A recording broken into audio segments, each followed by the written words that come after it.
Hey, I'm Mike Meiers, and this is the Songwriting for Guitar podcast, which is geared to support songwriters and producers to gain confidence and turn pro.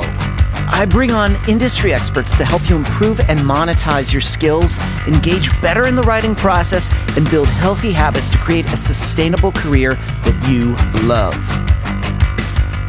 Caffeinated, inspirational, conversational.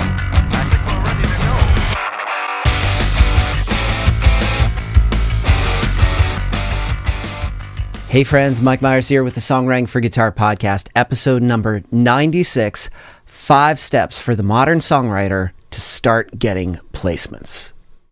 So back in June, I was able to speak at the Austin Music Foundation. This was my first time in Austin too. It was an amazing city. And I gave a talk on 5 steps for the modern songwriter to start getting placements. These are 5 things that I think are crucial, 5 things I've learned over time that are kind of make or break, whether you're going to have longevity in licensing or it's just going to be kind of like a flop.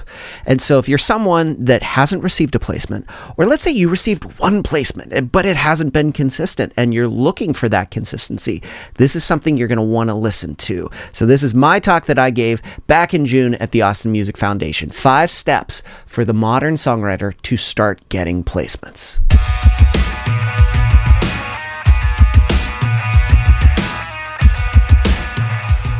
Without further ado, I'd love to introduce you to Mike Meiers and take it away, Mike.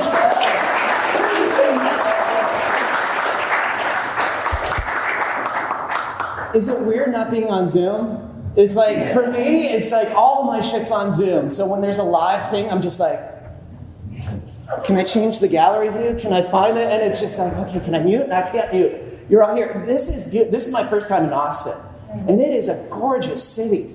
This is so good. Like the culture, everyone's so nice. Everyone is so nice. And it's so inclusive. And it's just like, I'm like, oh, that's wonderful. It's great. It's like this little gem in Texas. Yeah. Oh, you guys can be more energetic. That was fun. Yeah. So what are you? I'm a huge caffeinated person.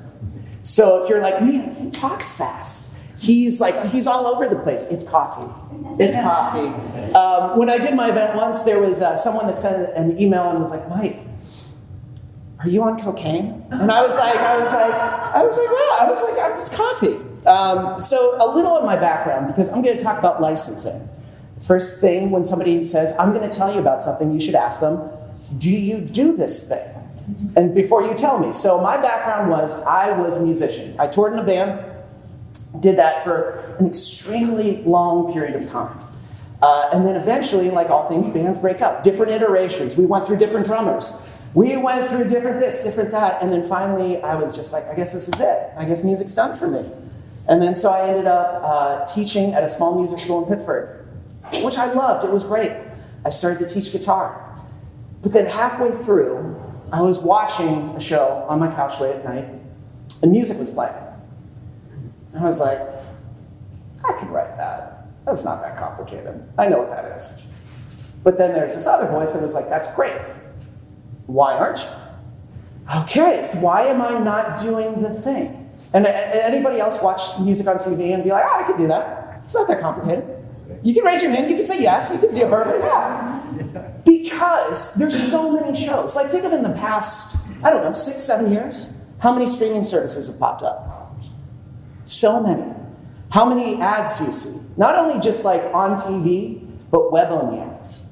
Like, when you're trying to watch a video, cats on YouTube, and then suddenly it's just like, ad, and you're like, oh, music, I could still do the music for this, and then you move on to the cat video. So I was like, I want to do this, but here's the thing. I have no idea how. I'm not sure how this world works. So then started my journey of figuring out music licensing. So it was taking a whole bunch of courses. It was being very, very uncomfortable, coming to things like this where people are like, I'm going to speak. And I'm like, I'll go. And it's me with my backpack being like, okay, flying out to LA, Nashville, sitting there, having 0 songs to show, but literally just taking notes, listening to what's working, what's not working, going back home and applying it, doing it, getting rejected, getting it wrong, not getting accepted, but still being like, okay, I'll figure it out. And then about 2 years in, first placement. And I'm like, it was Teen Mom, It was Teen Mom. But still, it was awesome because I was like, it proved that I wasn't crazy. I was like, wait a minute, this is working. Because, probably as creatives and visionaries, we always have this thing in our head that we get, that we're trying to explain to other people. And it seems like we're speaking a foreign language to them. We're trying to explain what we do and what we want to do. And they're just like, so what do you want to do for a living? Like, how are you going to make money? And you're like, oh. And that's how I felt. I remember coming back from a flight from LA, and my parents picked me up because I'm cool like that. And my parents were taking me back to my place, and they were like, so how'd it go? And I was like, good. Do you think I could borrow just like $500 just for the bills for the month? And they were like, yeah, that's fine. Do you think this thing's going to work out? And I was like, trust me on this. It's going to work out. And after that first placement, a couple months later, there was another one. And then there was another one. And then there was another one. And the placements went up, too, from like that low grade of like, cool, I got a 500 to like, cool, now we got 1,000. And then suddenly the shows got better, too. It was like, oh, Shameless, I know that. That's a thing. And the payments got better. And then I got ads. And then things were starting to rise up. So my goal today is to show you 5 things. And these are 5 things that I've noticed that are going to be universal. So no matter what happens 10 years from now, when it comes to licensing, these 5 things are still going to matter. So these 5 things are incredible. And my goal is to give you information so that when you're done, that you apply this. Because it's one thing when people tell you things to take in the knowledge, but to actually start applying it to your songs. That's a thing that's going to make you separate you from people that do it and don't. People that do it, they don't care if they're going to fucking fail. They know that if they, something doesn't happen or if they screw up, they're going to learn from it, tweak the process, tweak the system, do it again. People that just consume information and consume, they're always consuming. Like all the time. We probably have friends that do that. Oh, once I get this course. Once I do this thing, once I do this thing. And it's like, it never happens. They're always consuming. So what's great about you guys is you set the intention today too by being here. Because there's a lot of shit you got to do as an adult. Like, isn't there? Like, you have to, like, why would you come here? Like, why? Because I like to expand your knowledge, and it's just like, and if that also unlocks another revenue stream in which you can make money, is that a bad thing? No, because money's okay. It's okay to be an artist and make money. So we're going to go through those 5 things. Now, when I say sync, it's synchronization. So it's basically any form of media that you're putting to picture, film. So that means there's so many different buckets. So the first thing when people are starting out in licensing, my best advice is, which sync bucket are you going to focus in? Because they all have different rules. And what I mean by that, there's film and TV. Then we've got trailers. Then we've got things like commercials. But even within commercials, we've got web-only commercials. Then we've got like high-paying commercials that marketing agencies are doing. Then we've got things like podcasts. And we have things like Underscore, which are completely different. All of these play by different rules and need different things. So you have to focus, where do I feel like is my best focus right now? Because what happens early on is people see all of this and they're like, oh, my music's perfect for everything. It's not. And I mean that with love. It's not perfect for everything. It's perfect for a certain area at first, and you can refine it. So if we start with film and TV, it's vast. Let's start with reality shows. That is one of your best entry-level things right now, reality TV. Because it's so, right now, what we could do is we could go to something like Teen Mom. And you're going to hear me talk about this website a lot, which you should write down. It's called TuneFind.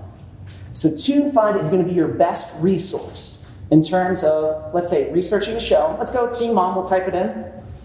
And then it's going to give you all the seasons, and then it's going to show you every single song that was used for that particular season. Plus, it's going to give you the link, and it's going to tell you the scene that was used in.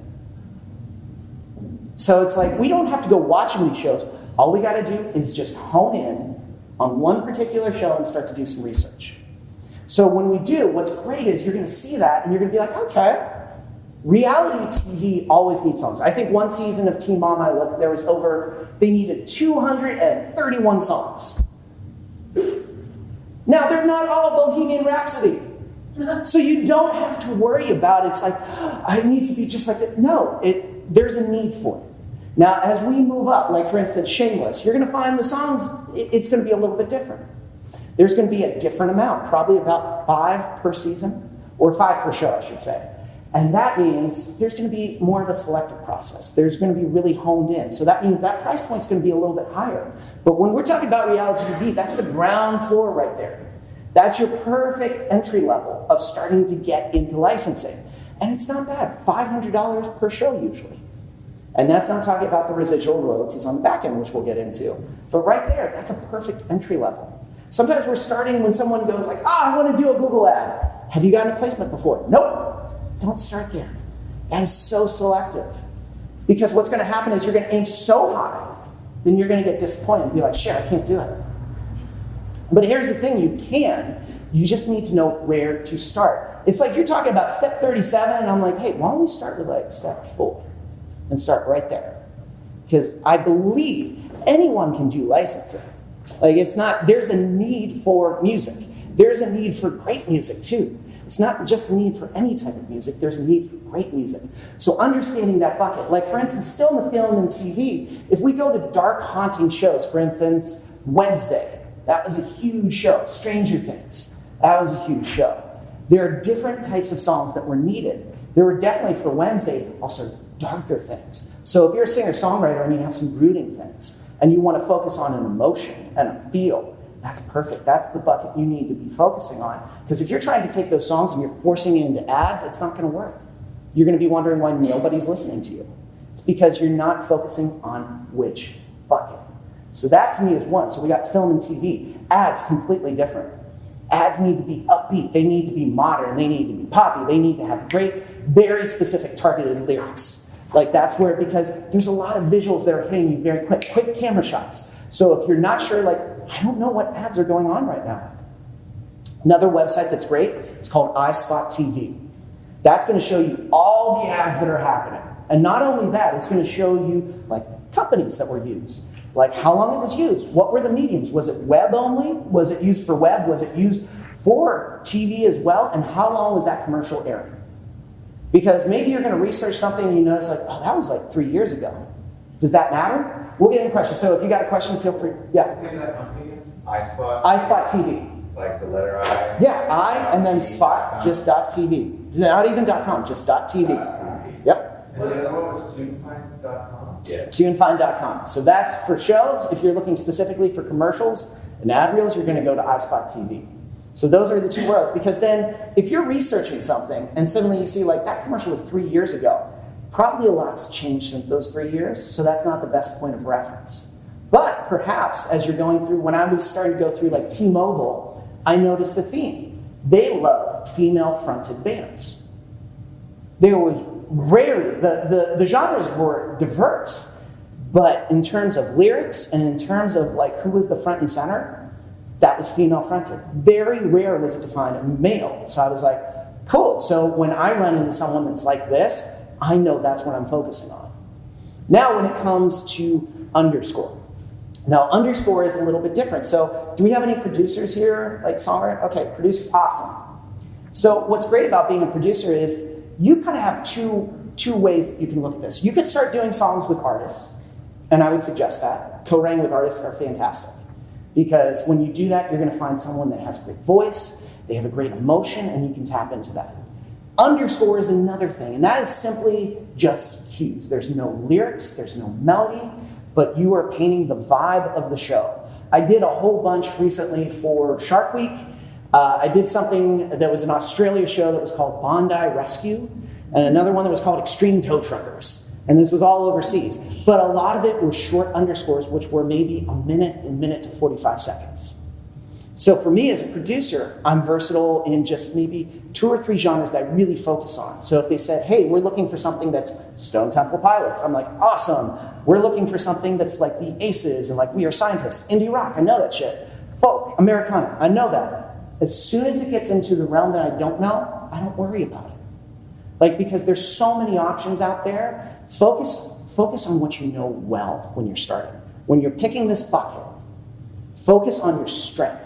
Can you branch out? Yes. Should you do that from the beginning? Absolutely not. Stay with what you know. What is your sweet spot, your zone of genius? Anybody read The Big Leap by Gay Hendricks? Anyone? Okay, so I'm going to tell books too. You should read that book. He talks about something called your zone of genius. That's the shit that you're good at. And the one thing music supervisors definitely want is the thing that you're good at, your zone of genius. You don't have to try to be someone you're not. They want that authenticity. So much of what when we think we sing, we think we have to paint who we are. But what I found throughout that is, oh no, you actually got to be you. You have to be your authentic self. You got to be your authentic self in your lyrics, your production. You don't have to try to be someone else. They would rather you not, because they can sniff out a phony very quickly because they're inundated daily with emails from people that are like, I'm like this, I'm the next Usher. Imagine me saying I'm the next Usher. You can laugh a little bit more. That was good. That was good. We believe you can be Usher, I believe in you. Thank you. I know, it's a belief. But it's like being authentic. And that was so hard for me at first because I'm going to these events. I'm meeting all these people. I'm seeing it. I'm just like, shit, I really need to... No. I realized I had much more success with songs when trust me, I had a hard drive of terrible songs. But then eventually I had another hard drive that was starting to get better songs. I realized that was just me being me. Me working and having that quirky personality when I'd have an artist, it worked well. I didn't have to try to do everything. So my big thing is what bucket? So that's the big thing you need to focus. What bucket are you going to focus on? Where are you going to spend your zone of genius? I got what's the down right? Lester, polka, and goblin chord. There we go. Now, we got to talk about the second thing. Your music and your style is important to you because we all feel attached to it. The question you have to ask, is there a need for it? Because when it comes to licensing, this is where we're entering a service-based industry. Because whenever we tack something on where we want money for this is a service-based industry. You're providing a service. So when it comes to this, if you are someone that says Russian folk is my shit, that's what I make a lot of. Okay, do the research. So think of your bucket and think about the shows. Then ask yourself, is there a need for it? Well, not Russian. I see folk. Cool, there's folk. Can you find something that's similar to where that's what you need to do? Now, how many singer-songwriters do we have here? Okay, cool. Singer-songwriters are awesome because I would say one of the most synced songs I have is called Crazy. It's done with my friend Madeline Finn. It's been synced over 9 times, not exclusive, and folk Americana song, kind of similar to the vein of Monsters and Men and Edward Sharpe and the Magnetic Zeros. So it's something like that. But that was not necessarily hers, where she was like, I'm crazy about that. She loves dark things. So we get into that, but we realize there's a need. Because if we're just giving them things that they don't want, here's what's going to happen. They're going to start being like, every time they see your email, delete. Because you're giving them things they don't want, and you're just emailing them constantly with things they don't need. But if they see your email, and the first thing is like, this is great, because they're constantly sending me stuff that I need. And you're probably like, Mike, how do I know what they need? Are you doing your research? Those 2 sites I gave you, TuneSpot and TuneFind, and then iSpot TV, are you looking at what's getting placed? Are you writing down the titles too? Because as creatives, we have to be like, well, I need to be inspired. That's awesome. What you need to do is you need to look at titles. What titles are they using in these shows? Can you take one of them and maybe take a spin on it? Is there a theme going on to that entire episode? Is it empowerment? And also too, what kind of empowerment? Is it badass empowerment? We're fucking kicking down the door and we're gonna get you empowerment? We own this place? Or is this empowerment through our soul we're gonna rise up? There's a different feeling. So you could write a whole bunch of empowerment songs that are strictly badass. And then you can have a series of empowerment songs that are strictly emotional. They're about a serious scene where it's maybe something like The Good Doctor on ABC, where it's they're coming together and they're rising up empowerment. So you really have to think about that, the need. And then as you focus on the need, you focus on that subject matter because you've got some evidence to back it up. You realize they do need that. They do require that. And I've got these nice little pockets that I can start creating. And the reason this is important is because this is how people crush it when it comes to licensing. They're doing this consistently. They're thinking about these things. They're researching. They're creating. How many of you create playlists? Okay, so if there's one big piece of advice, create a playlist of similar artists to you or what you want to create that are getting placed. Use TuneFind as kind of your resource.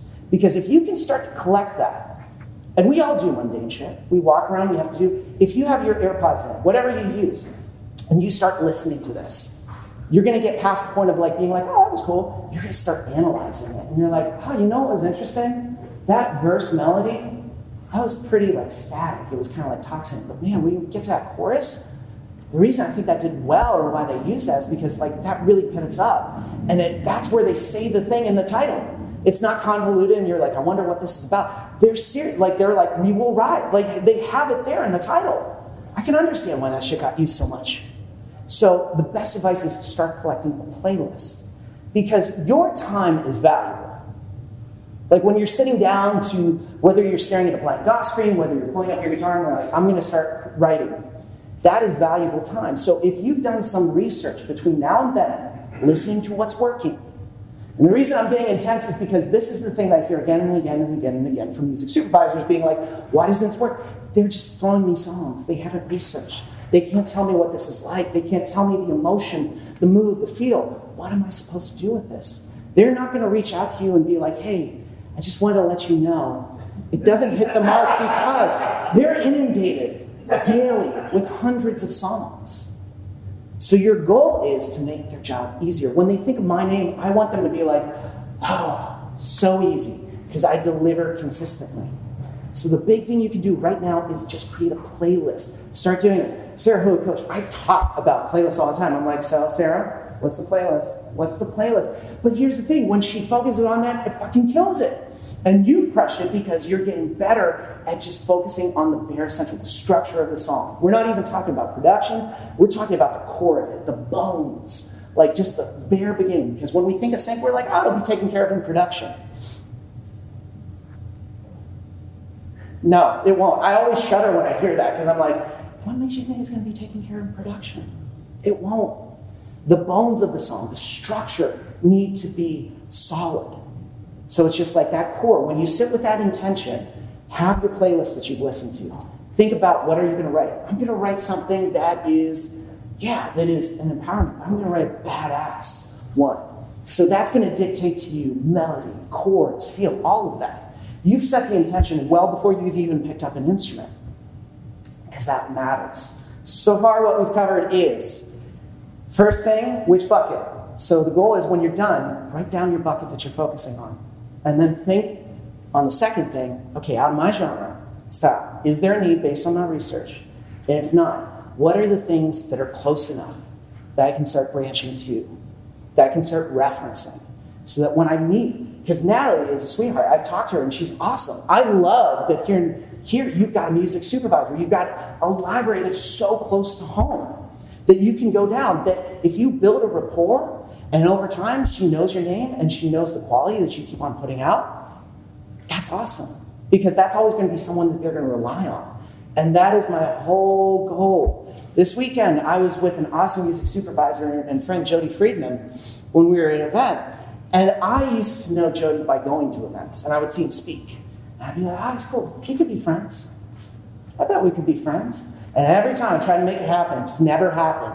You know, it's like one of those things, you know, when you meet someone at a party, you're just like, we could be friends. I'm going to set it up. I'm going to go up to the table, and I'm going to be like, hey, so good to meet you. Never happened. But when it did happen was when I started sending songs that worked.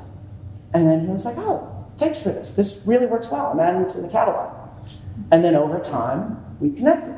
And over time, we became friends. And over time, he began sharing and being like, hey, I'm looking for this. He'll call me up. Hey, do you have any of this? Now, how's that built?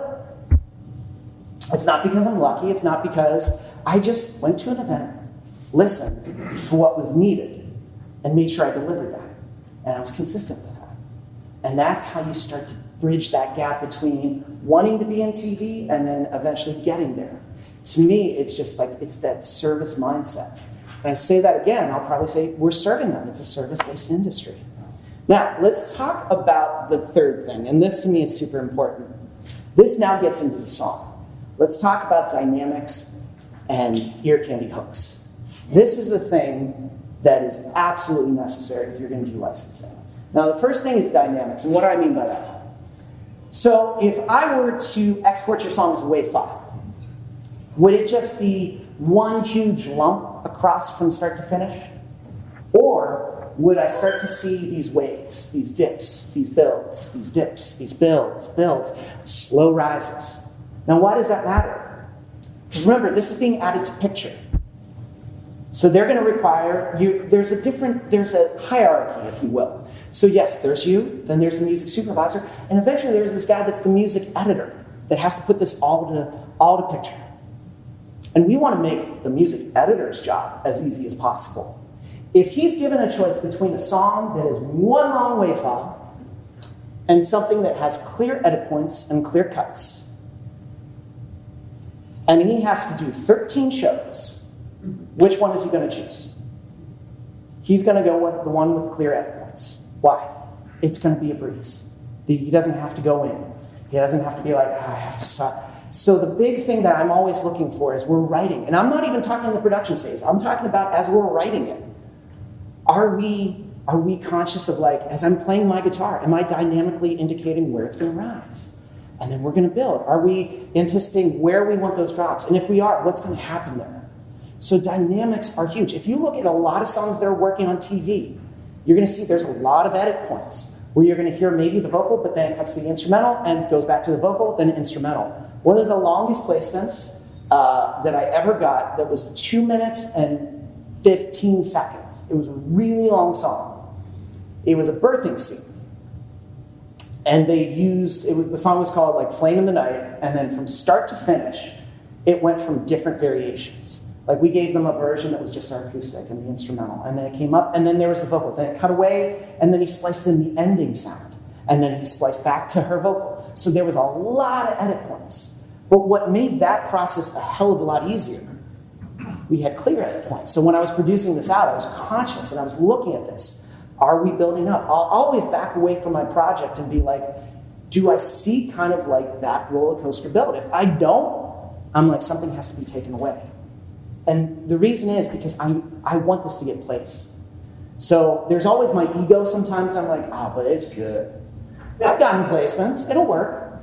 You don't think? No. It will not be like that because there's always going to be someone that's going to deliver that as well. So I'm in still competition with someone else. So how am I going to make that easier? I'll give them what they want.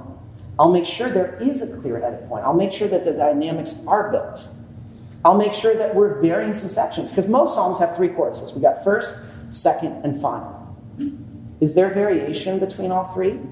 Or is it copy-paste? Variation better. Variation will always be better. Because if you've got, like, let's say first chorus is a little down, second chorus really built up. And there's a melodic hook that changes just slightly. And the third one, not only is it like built up even more, but you've got counter melodies, you've got things that are bringing it to life. That song will have a life for a long time. Like just as I said, that song Crazy got licensed 9 times because we had 3 different types of choruses.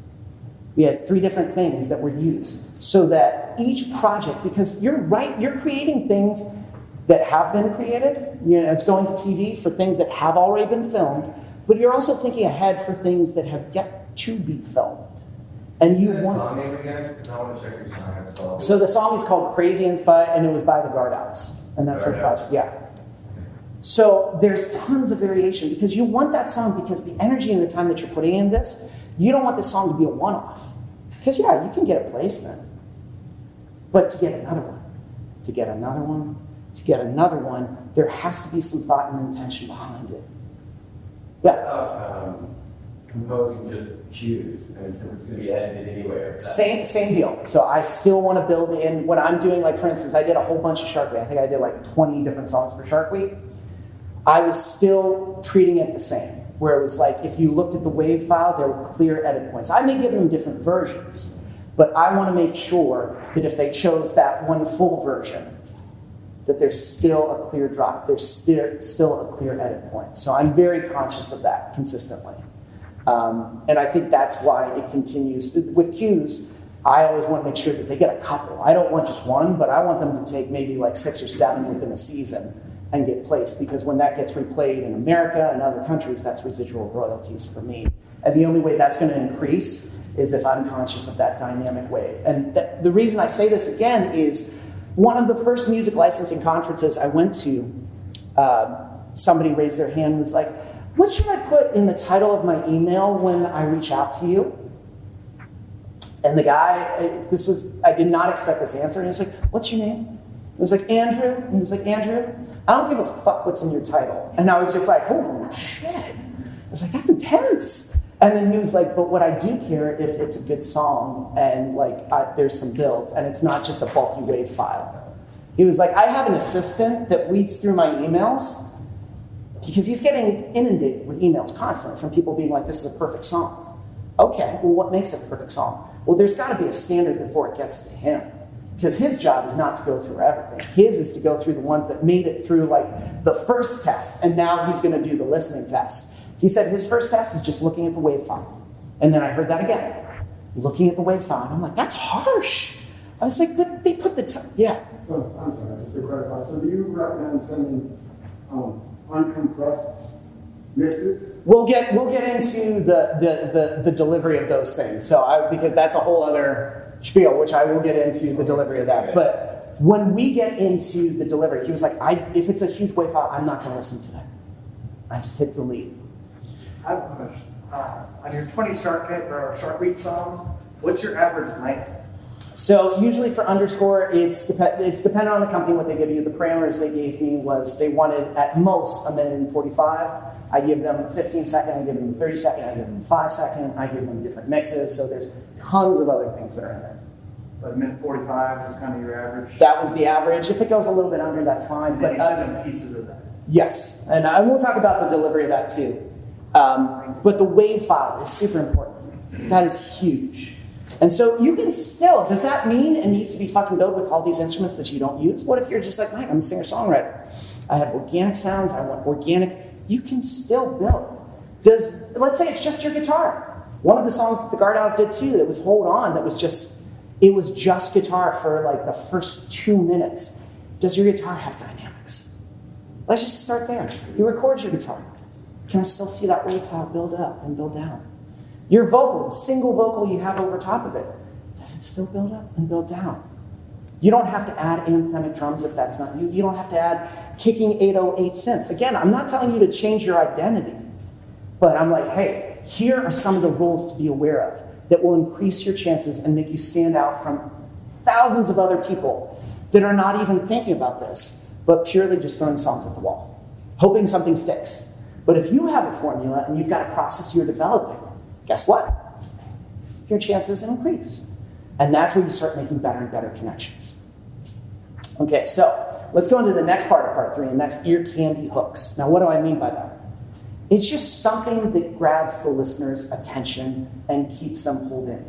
Because when we write a song, we're like, how many of you have had a friend that goes, let me play you the song? You start playing the song, you start slightly tuning out, and they're like, just wait till the chorus, just wait till the chorus, just wait till the chorus. Here's the thing. That's not going to happen with a supervisor. They're going to listen to the first couple seconds of your song, and they're going to jump, they're going to jump. Now, what they want to do is they want to make sure that there's something pulling the listener in. Is there a small melodic hook that maybe isn't vocal, but it's just something, whether if, let's say you're still doing something that's similar to of Monsters and Men, is it a layered guitar and piano that's just a melodic 3-note hook that's repetitive, that links? Now, why is this important? We ignore most of the transitions in our songs. We think about verses, we think about choruses, we think about bridges, and we're like, that's amazing. But bridging the listener to the next section, we assume they're going to keep on listening. Most of the time they won't. There's like over, I think daily, and it's probably increased since the statistic, but over 60,000 songs are uploaded to Spotify a day. Not all of them are good, but they're uploaded to Spotify. So again, it's a numbers game. It's a thing. There's lots of music out there. We can't assume everyone's going to stay for the full duration of our song. So what's going to increase those odds again? Are we thinking about the transitions that we're making? If we're going from verse to chorus, Are we just like stumbling into it? Or are we creating that drop right there? We decided right there, that's where it's going to be, and there's going to be a slight melodic hook that rises that brings us into chorus. So transitional points in your songs are the moments for ear candy hooks. Those are the things that end up being used. There's lots of times the lyrics have not been used at all. The melody has not been used at all in our songs. But some weird little thing that I did at the front end with like a whistle, a piano, and a guitar that was the hook, that's the thing that's replayed over the scene. Why? That was great for a transition into the next scene. It was great into dialogue. Because we don't know what scenes are going or what sections of our song are going to be used. So it's up to us to make sure that we are being very intentional with that structure. Now, as I'm saying this, it's like, wow, this is a lot of work. I'm thinking about this all in the front end before I even sit down to write. Because I want to make sure the time that I carve out for writing, especially in early on, I was doing a weird teaching job in marketing for them that was like 11 to 9, which were weird ass hours. So that means the time that I had to write these pockets were very, very tiny. And so I had to be super intentional with my time. If I wasn't, it was going to be wasted time. I would be building out things, and I did. I built out a lot of songs that as I was building, I was like, it reminded me of a saying that when my first band recorded an album, there was an engineer who was an old 60s guy that clearly did lots of drugs. His name was Doug. And he would turn around and he was like, I tell him you can't polish a turd. And then he'd like lean back. And it's right, you can't. So if you're building this out and you're like, this isn't working, it's always back to the structure and the bones of the song. I'm going to constantly say that because, yeah, production's great. A music supervisor would rather have a great song that's like a single guitar vocal that paints a great story, a great feeling, a great mood, a great image, than something that's slightly built that's kind of wonky. They're going to gravitate towards that 100% all the time. So ear candy hooks. So far we've got the buckets. We're choosing the buckets of sync that we're doing. Then we're asking the questions, is there a need for it? And if there is, awesome. If there isn't, is there something similar to our genre that I can find that's working? So it's not going to be a stretch. So if you're a singer-songwriter, I'm not saying you got to make a hip-hop album. No, you don't have to. If you have to create the things that are relevant to you, that are still within your wheelhouse, and there's lots out there. The next thing is the dynamic structures. Those are super, super important. Okay. Now, are you guys still with me? Yeah. It's okay. Are you guys still with me? Yeah. There we go. That's wonderful. Are you still with me? That was. I'll take a shrug. Okay, I'll take a shrug. Okay.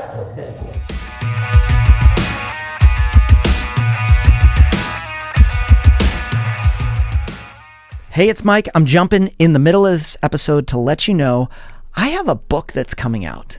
Yeah, a book.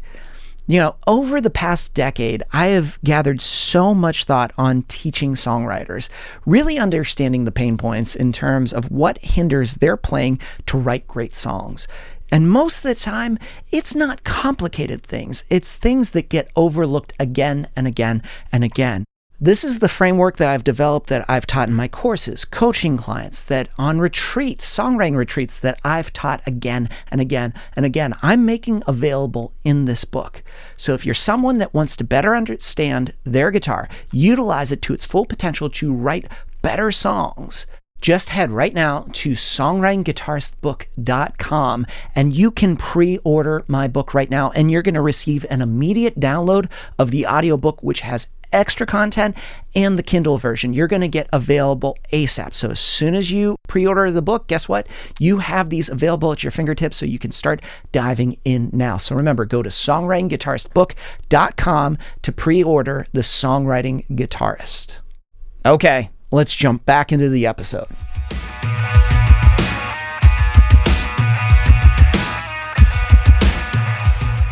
Let's talk about themes. Because this is another thing. We always talk about, well, here's what this song is about. That's great. And I think that's awesome.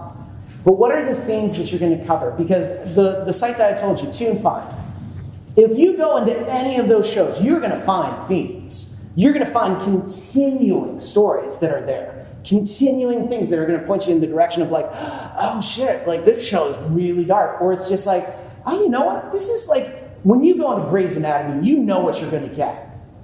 you're not going to be like, I wonder what's in a Grey's Anatomy show. It's going to be some heartfelt song that's either going to build you up or it's going to wreck you. That's going to make you be like one of my mentors, Judy Stakey, who for years was a VP of creative at Warner Chappell. Like, she's so much and she's so sweet. The person she discovered and like actually allowed her to live for 2 years was like Sheryl Crow. And when she tells that, I'm just like, shit. And she was like, yeah, she was super nice. She was so amazing. She was like, Mike, I just went into Grey's Anatomy. And I was like, okay. And she was like, did you know there's such good music in Grey's Anatomy? I was like, I know. And she was like, but they're just like emotional. She said like each time she would watch an episode, scene with the song, she was like, I'd be in tears. Okay, so what is that? What's working with that? Okay, well, it's the acting, it's the singing. But at the same time, it's also the music that amplifies. Like, your music's going to amplify a scene, or it's going to hinder it. It's not going to be used if it hinders it. It's going to be used if it amplifies it. So the themes, like, right now, heartbreak is a great theme. But, like, what are the emotions and even the subject matter that we could go even deeper with heartbreak?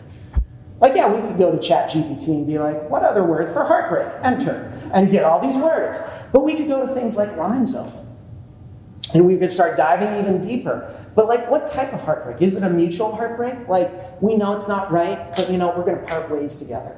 Is it also too, you cheated on me and now I'm like wrecked forever and I have to pick up the pieces? Is it going to be a heartache that's not, it's not going to be romantic love, but platonic love? If there's one thing I hear also too from music supervisors consistently, more platonic love songs, please. The briefs that I see consistently over and over. In our Sync membership, we did a challenge where we were like, write a platonic love song. Please write a platonic love song. Because they're inundated consistently with tons of love songs. But what about the love between just family? And the love that you have for a friend, like a really good friend that's passed. Like, what would that song be like? That describes that love in a non-romantic way, but still feels like there's a deep connection. Like, we could go really deep into these subjects. And again, this is even before we've even started writing the song. We're thinking about this. Because we're thinking about, there are needs for this. So that subject matter that we dive into is deep. Because then the subject matter, we're going to branch out into the emotional feels. Because if I'm talking about, okay, the loss of a very good friend, what emotions are going to pull up? And the reason this is important, let's say we write a great song that hits all of those marks. You're going to have to eventually enter something that's called metadata, which is going to simply be the feels, like categorizing the subject matter. What does this sound like? What are the emotions this hits? You need to be thinking about this. I can't tell you the number of times people have sent me emails and been like, so what does it sound like and what does this feel like? I don't know. Because if my first question is like, well, what was your point of reference? I don't know. I can't help you. What was the emotion, the subject matter you were kind of going for? Kind of like a Grey's Anatomy song. That is so vast and so vague. And again, what bums me out is like they carved out that time to write and they wasted it because there was zero intention. Now, I'm not here to make you feel bad, but Mike, it's not part of my process. That's okay. It can start to be part of your process. You'll find that it gets refined. It should constantly be refined. Because so many people are like, I want to get a publishing deal, I want to get a record label, I want to get this, I want to get that. One of the best areas still is licensing because it's an ever-growing industry. Like, seriously, this is, again, a constant need. So the more focused you get on this, especially in this metadata, like thinking about the subject matter, but the emotional feels that you're going to get behind there, you are going to increase your chances. And that's my goal of why I'm doing this. It's my goal of why I'm here, because I want you aware of all of this and taking the notes so that when you go back, you're like, shit, I'm going to start putting this into practice. Because here's the thing. You're going to put it into practice, and the first couple of songs are going to feel forced. And you're going to be like, oh, I hate this. Yeah, do it more. Do it again. And you're going to do it again, and you're going to be like, okay, it's a little bit better. Do it again. I guarantee if you did this for the next 3 months, the quality of what you start to pump up is going to be so much better because it all boils back to intention. And I know people sometimes will be like, well, I don't write like that. I write by inspiration. Yeah, you'll get inspiration when you start carving out playlists. When you start consuming and seeing visually what's happening, your idea as creatives, it's just going to be on fire. You're going to have so much that you're scribbling down ideas. You're getting voice memo ideas. So that when you sit down and start doing the intention to write like a song, you're going to be like, you're going to hit the mark. It's going to happen to hit the mark consistently. Now, the last one. Now, this is going to get a little bit into the publishing side. The legal things. Yeah. I have a quick question. So far, most of the things you're referring to talk about everything from the point of inception with marketing, doing things, and motivation to get placement. What about things like looking at from after the fact? What if you already have songs you recorded 9 years ago, 2 months ago, 7 years ago, and getting things like that nature placed? Is that completely off the table, or is that just a lot harder? It's still you have to use that form of measurement. Is there a need for it? Where are you going to pitch it? Like, which bucket are you going to pitch it? Is there a need for it? If there is, awesome. What does it sound like, and what are similar artists? What are the emotional targets that you're hitting? Okay. What is the subject matter? Is it following the law of the dynamics and the ear candy hooks? If the answers are like checking all the boxes, cool. There's no reason. Now, if you're like, it's kind of then I'd be like, cool. That's where I would pause and be like, is your time better spent, especially building that relationship, taking stuff you already have, or building something that is more catered to what they need? Most of the time that I found, it is much easier to cater to need with new information. Because even like if taking this information, I don't even bother to go back to my old songs. Like that old hard drive that I have, I could, there's lots of them. But I'm gonna spend hours, it's basically rewriting the whole song again. My time is better spent just writing a new song. Because now I've got all this information. So my thought is like, it has to hit the check marks. And then probably this last check mark, it definitely has to hit. And this is the legal side. Because this is where it's going to be a yes or a no.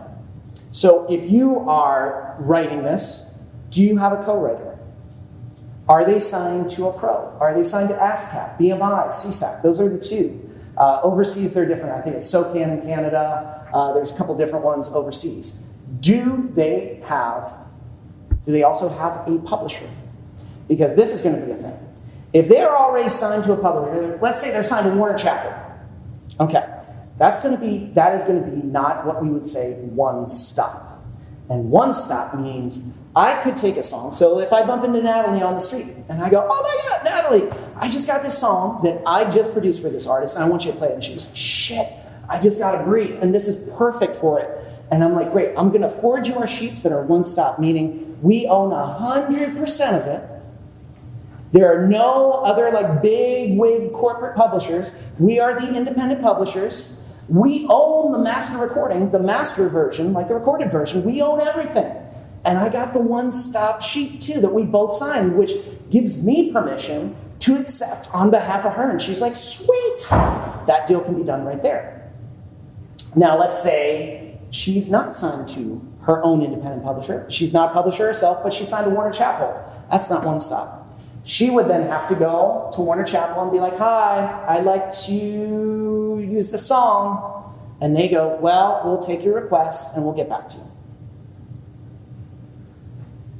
And I only know this because at the beginning, I wrote with a couple of people that were signed to publishers, Curb Word. And it was a nightmare because the process was so long that eventually the two songs that they wanted to place, they were just like, we're good. We're just going to let those go. Because the process was dragging out. One stop ensures that everything is going to be easy. So that means if you've got a co-writer, it's registered with their pro and you've registered with your pro. So ASCAP, CSAC, BMI, whatever it is. So you've got your writer IPI and you've got your publisher IPI. Those are important. They are not the same. You've got to have two of those in your split sheets. Yes? Say IPI. IPI. So there's a number. Like, for instance, mine is like, Mike Meiers is my writer IPI, and then my IPI number would be number 6 something and something. And then my publisher name is LLZ Publishing, and then there's a number under that. What does that stand for? LLZ? IPI. That's a great question. No idea, but it's important. It's so important. It's like Catholicism. That was my answer in Catholic school. I don't know. It's just like, they told me it was important. Interested party information. Yeah, there we go. Boom! Perfect. What is it? Interested party information. Interested party information. Damn. Yeah, so there's a writer API. That means you get there's because when we get into your rights, your streaming rights, and just your royalty rights, there's two streams. Now, let's say, for instance, that Teen Mom show that got placed. I got an upfront payment of $500 that we split with the co-writer, but then we get back-end royalties. So that means every time it plays, every time it airs, every time it's streamed, I get a little bit of that for my writing and for my publishing. So it's important to have those two. Like if I just, with ASCAP, go and just do the writing, and let's say it did get placed, unclaimed money just sits there. So if you don't have a publisher, it's not that the others get it, it just floats there. And a lot of people are leaving money on the table just floating because they don't have a publisher. So you could just, and if you're with ASCAP, you just go up and you go click publisher, you type in whatever name you want, you pay, same thing with BMI, boom, that's it. Then you've got your publisher and you've got your writer API, which is so important. Now you gotta make sure they have that as well. If they don't, do not pitch and hound them till they get it. Or honestly, if they don't have that, that's a huge benchmark for me in collaboration because I'm like, they don't really want to do this seriously. Because it's like basic is getting just your writer and publishing. If they don't have any of that, to me, it's like they're slightly dabbling. Like they don't mind it, but it's not a goal. And the last thing is, it's that master recording. Since I produce it, we always split the master recording 50-50. So that's the final recorded version.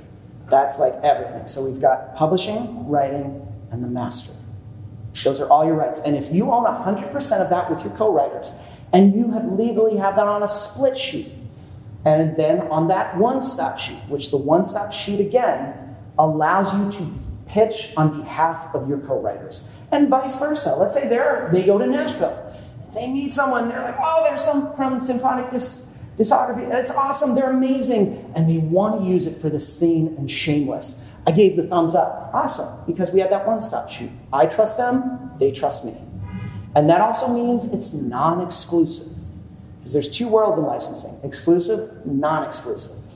Non-exclusive, I can pitch to as many libraries as I want. For instance, that song, Crazy, that got used, placed over 9 times, that was placed by different licensors. Because we put it in multiple libraries, gave them the information, and it was able to be pitched multiple places.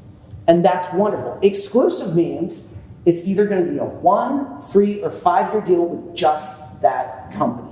We are tying that song to that company. I do not recommend that at the very beginning. If you only have a few songs, don't do that. The reason is create more. You can always test 1 or 2 with a company, but don't put your entire catalog in the hopes that they're going to place it. Now, here's what may happen. Maybe you do 1 or 2, and they start scoring these placements. Cool. Then you start moving because you realize they're pitching my shit. They're answering my stuff. I love that. But if they're not, you didn't put all of your songs there. But start right with non-exclusive, especially if you got like 2 or 3. Start meeting people. Start posting them to other places. Now, one thing I would highly recommend not to sign up for is Taxi. Now, this is a big thing. I know this is Taxi. You'll see emails from people that will be like, you should do placements through Taxi. Here's what I will say. You'll pay a nominal fee, and then you've got to pay a little bit to then get your song listened to. But they're the same pitches that you could be doing independently for yourself. I had a friend, and one of our coaches, Josh Doyle, who was one of my coaches when it came to production at the beginning. He built up a company called 330 Records. He had like hundreds of placements already. He created this cool little spreadsheet because I asked him about this. I was like, I'm thinking about signing up for Taxi, man. They got a discount. This is going to be great. He's like, here, let me show you something. And he put up this big spreadsheet. And they did a calculation of all the money he spent trying to submit for that year with Taxi, and which ones resorted to like sending to the library and which result in the placements. None. Then he put up another spreadsheet of independently pitching the same songs to different companies, resulting in way more placements. So my best advice at first is you'll want to be like, it'll be easier to just get someone else to do it. It'll be easier. No, it won't. It's just as much work. What's better is what you're doing right now.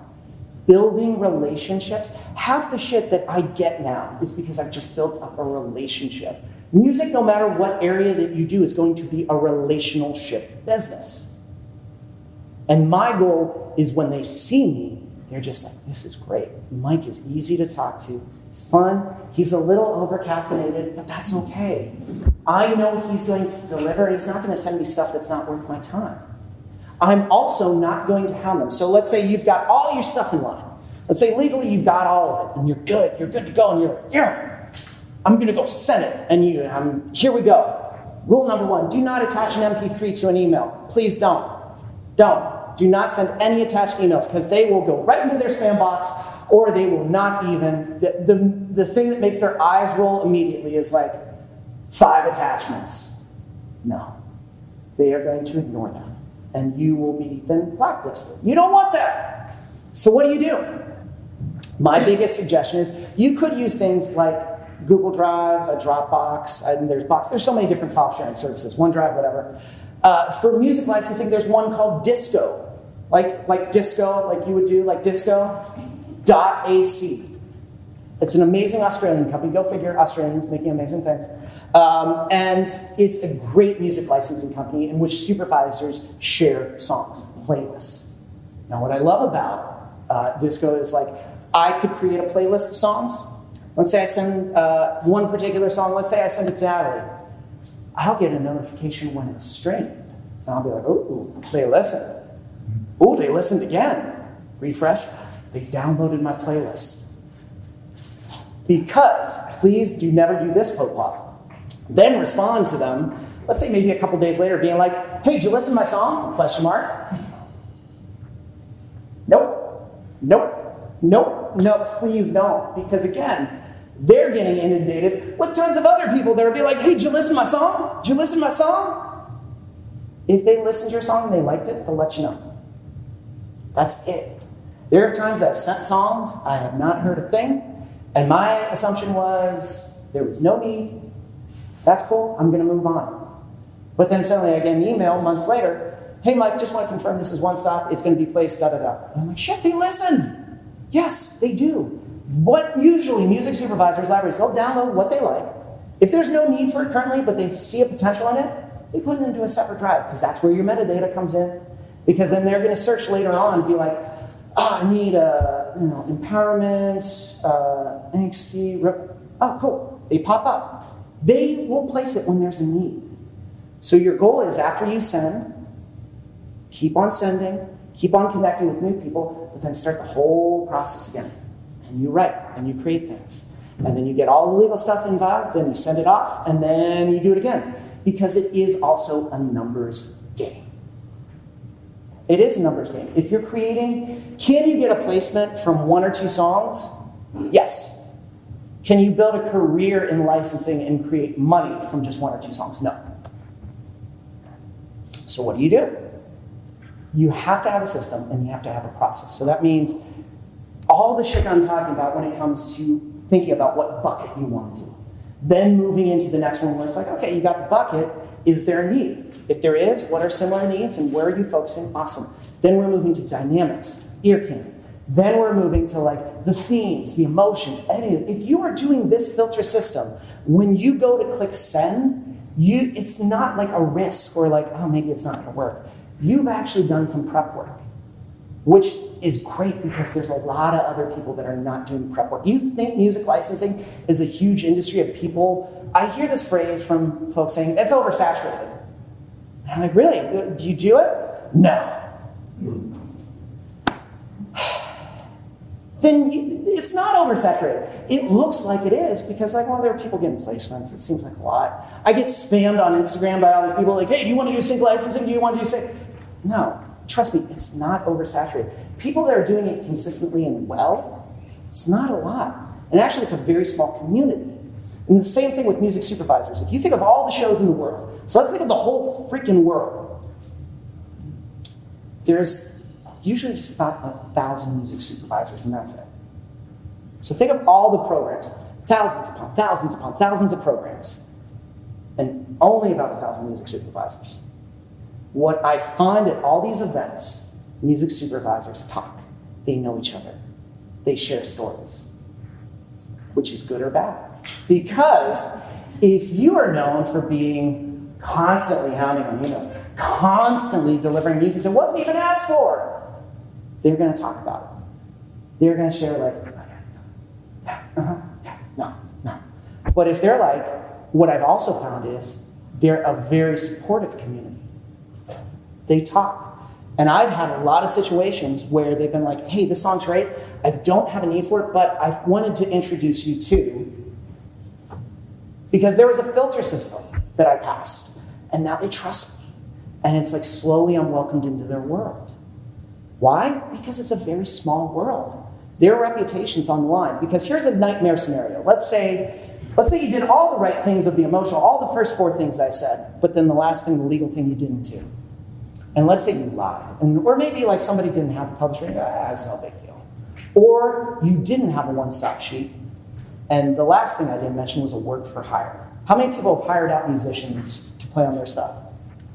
How many of you got them to sign a work for hire? Okay. Work for hires are incredibly important because that is protecting you. Because let's say you didn't get their work for hire. You meet a music supervisor, they love the song, they think it's fucking awesome. And they're like, this is great. This is one stop, right? And you're like, oh yeah, I register with my pro, it's great. It's awesome.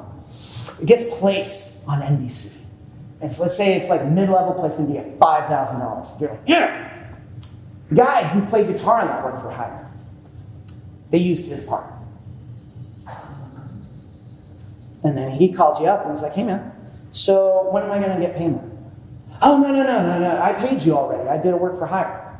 And you're my friend, so I trust you. Yeah, man, that's not going to work because that was a huge placement. And, I really contributed to that scene. And I really played that hook over and over again. That is a nightmare scenario because then what's going to happen is he complains. The music supervisor finds out. You've just burned that bridge that you just took to build that bridge. And then not only that, but you've also burned a few bridges for that music supervisor. Because now their reputation is like, oh, they passed stuff that wasn't even clear. You can just stop licensing right there. Because that is a nightmare scenario. Has that happened? It has. I've seen people pour thousands of dollars into a production and not talk with their work for hires. And the first question, if they come for a consult and I'm like, cool, is there a work for hire? No. They're my friend. I trust them. No, don't. Work for hire. This is a business world. You need a legal agreement. Doesn't matter how small the part is. That's why never, if somebody's in the room and they're like, oh, you could get Jimmy to sing on vocals. We're not paying Jimmy. Nor are we getting Jimmy to sign a work for hire agreement so Jimmy can wait outside. He is not going to be singing. That's not how it works. They don't go on by a handshake basis. They want papers. They want to protect themselves. Because the last thing is, then you've entered their small world, you've abused their trust, and then they kick you out. Because they're out with you, and they have to build up. The last thing they want to do is try to build up your reputation, and they've got to rebuild theirs. So you've got to make sure that shit in line because it is so important. So making sure you have your writing IPI, your publishing IPI. Who owns the masters? If you got a producer that produced it out for you, have you talked about what's going to happen with the master? Do you own 100% of it? Does he own it? Have you gotten this in writing? These are all things to talk about on the front end before you record. Before anybody goes, let's record and let's do it. Let's talk about the split. So I want to, because my fee changes as a producer. If somebody goes like, hey, I had someone last year reach out to me on LinkedIn, which is weird because I never use LinkedIn. I'm like, I always forget where it's like, so-and-so added you on LinkedIn. I'm like, what? She researched, found out that this was a song I did. It got placed. She researched producer. It was me. She was like, could you produce this for me? And I was like, well, let me listen to the song. She sent me just the bare bones. I was like, it's pretty good. Yeah. Okay. Here's my fee. And I was like, do you want to keep 100% of the master or are we going to share the master? And she was like, well, what does that mean? I was like, well, every time that gets placed, if I were sharing 50-50, I get a little bit of that percentage because I own the master. She was like, no, I'd like to own the master. Okay, my fee is going to be drastically different because this is a one and done for me. If that gets placed at least 2 times on a show, she's pretty much recouped her money and probably made something. And she's running on, I think this is going to happen because he's had leverage and gotten lots of placements before. So that means if I get him for production, he's going to make my song much more singable, increase my chances. So my fee is going way up. Like I tapped on an extra $1,200 because it was like, cool. So you want to keep the master? I'm going to do an extra $1,200. She was like, oh, wow. How about we split the master? I was like, there we go. That's fine with me. Because at first, when I started, I leveraged percentages. It didn't have a lot of money. Couldn't spend thousands of dollars. But what I could share is like, I could share rights with a producer. I could build a relationship with a producer or two, songwriter or two that I thought had great vocals. I was like, I connect really well with you. You've got a great voice. Let's share. Because then you're building up this catalog together. And I always went 50-50. When people ask me, well, what should I do for a percentage split? I always go 50-50. I'm not going to go around with like these weird percentages of like 10.344 or... Why? Because I want to do multiple songs with them. I just don't want to do a one and done. Because what's the point if I get one song placed with them and that's it? Man, if I would have like been a little more open to splitting with them, 50-50, we could have done maybe like 5 or 6. Those could have probably landed a lot more. So again, it's networking and building relationships that are so huge. So that percentage right there is super important. So be willing to share that if you don't want to spend money. And if you are getting work for hires, remember, in writing, before they play a note, sign this work for hire. If they go like, I don't really do that. Oh, we don't really want you to play. You can, but that's hard because that's a little bit of confrontation. But you're going to have to. If you want to succeed, you're going to have sometimes some of those difficult conversations. And to me, I have no problem, even before all the things I told you, if I'm meeting with someone, we're talking about, hey, what's the split fee going to be like? And if they go like, I don't like talking about like numbers and things, let's just write. No! Because again, that's your time. Your time is so important. I'm realizing this more and more that even if I got when I was, teaching and doing that full-time job, even if you had given me more time, I still wouldn't know what to do with it. Because I was still developing some sort of process or system. But once I started developing, the little chunks of time that I had were so more productive. They were more focused. I was getting things done. I was feeling good too. Because things started to happen. I was like, well, why is that? And I was like, oh, it's a process and a system. It's a process and a system. Anything that has long-term success, there's got to be a process and a system, and it needs to be refined. Every time I go to a conference, every time I meet a new music supervisor, every time I listen to new music, the things I'm telling you about playlists, I do every 2 weeks, I refresh a playlist. I get something new and I analyze it because I'm just like, I love to consume music. I'm constantly looking for things to expand my view so that I'm like, so that when I go sit down with that intention, that well of ideas is just like overflowing with all these things that are actually being used, as opposed to I'm going off of what I think might happen or what I assume is going to happen. But I've got evidence now to support that.